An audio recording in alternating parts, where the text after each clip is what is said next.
Hola amigas, amigos y clientes de la comunidad de BTG Pactual en Chile. Les damos la bienvenida, como día lunes, a nuestra revisión de los mercados y repasar lo que fue lo más importante de la semana pasada y lo que viene para esta en particular. Como siempre, partamos revisando los rendimientos de las principales clases de activos durante la semana previa. Semana que fue bastante negativa. Vimos una caída importante en las acciones tanto en el mundo internacional como en el IPSA en Chile. De hecho, las acciones globales caen 2,66%. En particular, mercados desarrollados muestra un retroceso significativo de la mano de un comunicado, decisión de tasas y posterior conferencia de prensa por parte de la Reserva Federal que nos da una señal que las tasas de interés se mantendrían por un tiempo más prolongado en un nivel más elevado también de lo que tenía asumido el mercado. Eso también repercute en el mercado de renta fija, tanto local como internacional. Las tasas al alza llevan a que la rentabilidad de esta clase de activos sea negativa. Los commodities muestran un retroceso, a pesar de que hemos visto un precio del petróleo mostrándose o comportándose de forma bastante sólida. Los commodities en general muestran una semana de caídas, mientras que el protagonista de la semana es el dólar a nivel global. Se aprecia prácticamente contra todas las monedas, tanto en el mundo desarrollado como en el mundo emergente. En la parte local, el IPSA no está ajeno a esta dinámica. Vemos una caída de casi 3%. En la parte local también los bonos, esto en general el índice de Chile muestra un retroceso, pero mucho más defensivo de lo que fue la bolsa. Y finalmente el peso chileno también muestra una depreciación que ya van varias semanas que el tipo de cambio en su nivel va subiendo. Esto significa que la moneda local se está depreciando versus el dólar a nivel internacional.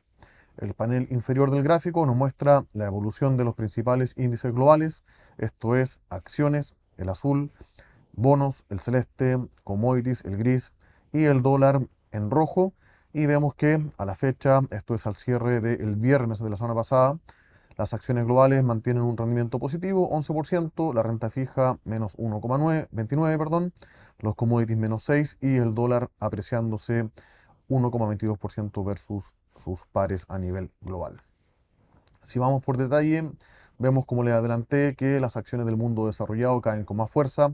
En este caso, la bolsa americana cae un 3%, los índices ligados a tecnología o sectores cíclicos son los que más sufren, pero también hay algunas regiones o bolsas en el mundo que se mantienen algo más defensivo. Es el caso de el Reino Unido, que muestra una pausa en el accionar de su Banco Central respecto a las tasas de interés, también acompañado con una sorpresa positiva respecto al dato de inflación y se muestra como la bolsa o región que mantuvo el carácter más defensivo durante la jornada.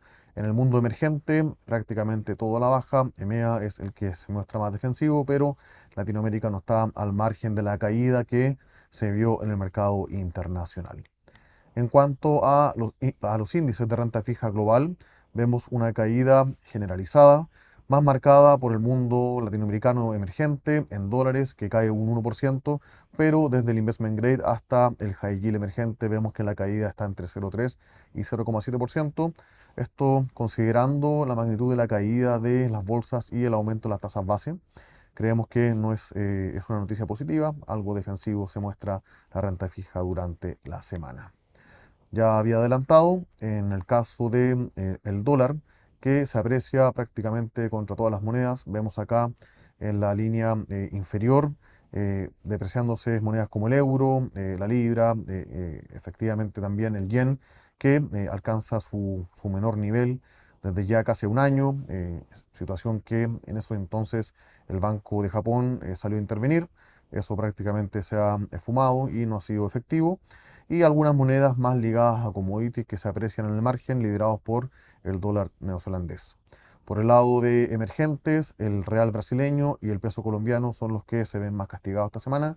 El peso chileno algo aguantó al fin de la jornada, principalmente el día jueves, tras la reunión de la Fed, pero finalmente retoma el camino depreciativo y se suma a las pérdidas del mundo emergente. En el caso de los commodities, prácticamente todo negativo. En el lado de agricultura es donde vemos la mayor caída. Hemos visto algo de irrupción provocado principalmente por el fenómeno del Niño, que en la costa del Pacífico, Pacífico Centro y Pacífico Central, está mostrando ya niveles casi de 2 desviaciones estándar sobre su promedio. Esto indicaría que el fenómeno del Niño podría acentuarse y consolidarse incluso hasta el verano, y eso obviamente ha traído los efectos conocidos que, bueno, extremo de lluvias en algunas zonas ligadas más a la costa y sequías también en la contraparte del continente. Por el lado de energía, un respiro por el lado del petróleo, luego de alcanzar casi $95 el barril, siguen los recortes por parte de Arabia Saudita y también la señalización de recortes por el lado de Rusia. A pesar de que la demanda sigue debilitada, esto ha sido bien recogido por la dinámica de precios y hemos visto que el petróleo en el año se ha convertido prácticamente en uno de los mejores clases de activos dentro del mercado de commodities. Y por último, acá vemos que el cobre, nuevamente también ligado a falta de buenos datos en China, muestra una caída 2,18% en la semana. Respecto a la noticia de la semana, ya lo había adelantado, la reunión de la Reserva Federal, que en lo inmediato no hace cambios en su tasa de política monetaria, la mantiene en este rango de 5,25-5,5. Como dice acá el gráfico, es la tasa de Banco Central del mundo desarrollado más elevada junto con Nueva Zelanda. Y obviamente acá se empieza también a notar este diferencial a favor de la tasa americana y su moneda en relación, por ejemplo, al Banco de Inglaterra, en gris, al Banco de Europa, en celeste y al Banco de Japón, en rojo, que es uno de los componentes, estos flujos de portafolio que explican esta apreciación que hemos visto los últimos 2 meses por parte del dólar a nivel global. Adicionalmente, como había pasado ya en junio, ahora en septiembre, el Consejo del Banco Central Americano actualiza sus estimaciones de dónde creen que va a estar la tasa de política monetaria en un horizonte de aquí a fin de año, 2024, 25, 26 y en el largo plazo. Y esto lo podemos contrastar con lo que esperaban ellos mismos en junio, que serían las líneas negras para, perdón, los puntos negros para septiembre, los puntos grises para la reunión de junio y las proyecciones que tiene el mercado en base a transacción de instrumentos financieros, como por ejemplo los futuros de tasa de interés, que sería la línea roja, y lo que está implícito en la curva swap, que sería la línea gris, la segunda de abajo hacia arriba. En términos concretos, ¿qué es lo que uno puede despejar? Hay aún 12 miembros del Consejo que esperarían un incremento adicional para la tasa Fed de aquí a fin de año. Esto lo llevaría al rango 5,5, 5,75. Adicionalmente, se mueve marginalmente hacia arriba las estimaciones de tasa para el próximo año, 2024. Esto es, uno lo puede calcular mirando el punto medio entre la dispersión de estas pelotitas grises y negras para el año 2024, donde la mediana del Consejo estaría esperando aproximadamente una tasa en torno a 5,25 versus un 4,6, 4,7 que tenía implícito en el mercado. Por lo tanto, esto genera una presión alcista en la tasa de interés, y si es que el mercado le termina creyendo a la Fed, obviamente podríamos tener una presión adicional en las tasas de interés de corto plazo. Y finalmente vemos que en el largo plazo se mantiene la tasa estimada neutral en torno a 2,5%, y ya de cara al año 2025 hay una leve corrección también al alza, menor a 25 puntos base, pero el mensaje final es que los tomadores de decisiones o asesores del Banco Central en Estados Unidos ven tasas más elevadas por un tiempo más prolongado. Esto se sustenta primero en que hay una actualización también al alza en las estimaciones del crecimiento económico. Para el año 2024 pasa de 1,1 a 1,5 y se mantiene para el 2025 en 1,8. Esto sigue siendo bajo el potencial que hemos visto en los últimos 10 años en Estados Unidos, pero obviamente también, como dice el subtítulo arriba, estaríamos pasando, o el Consejo pasa ya de defender un escenario de soft landing, o sea, de aterrizaje suave, a uno que eventualmente incluso podría evitar una recesión.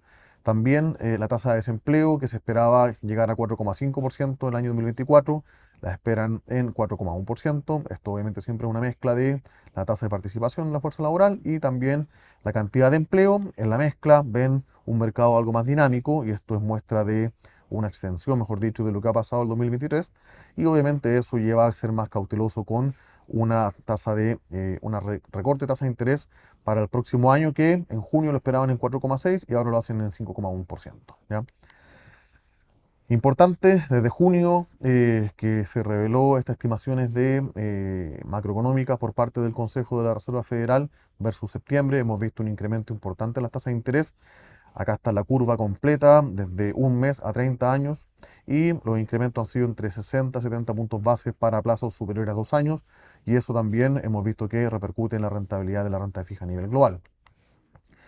Si vemos la evolución histórica, en el panel superior, en la línea azul, tenemos la tasa nominal de los bonos del Tesoro a 10 años, en la línea celeste está la de 30 años, ambos cercano o sobre 4,5%, algo que no se daba en el caso de la deuda a 10 años desde el 2007, ¿ya? Y en cuanto a la tasa real, también a ese plazo, 10 años, la línea gris, el panel superior, está en 2,07, algo que no habíamos visto también prácticamente desde el año 2007-2008, con una expectativa de inflación de largo plazo que está de forma implícita en 2,36%. Así que seguimos con tasas relativamente elevadas para el contexto de los últimos 10 años, con un componente de tasa real que se ha incrementado también de forma considerable, y aún expectativas inflacionarias que están por sobre el promedio histórico de Estados Unidos, y que, si bien han normalizado eh, marginalmente a la baja, siguen estando por encima de lo que fue el registro también de los últimos 10 años. Para esta semana tenemos un set de datos económicos, partiendo hoy en Alemania con las expectativas de los empresarios, que se ubica acá levemente bajo lo que estaba esperando el mercado, pero mejor de lo que fue en el mes de agosto.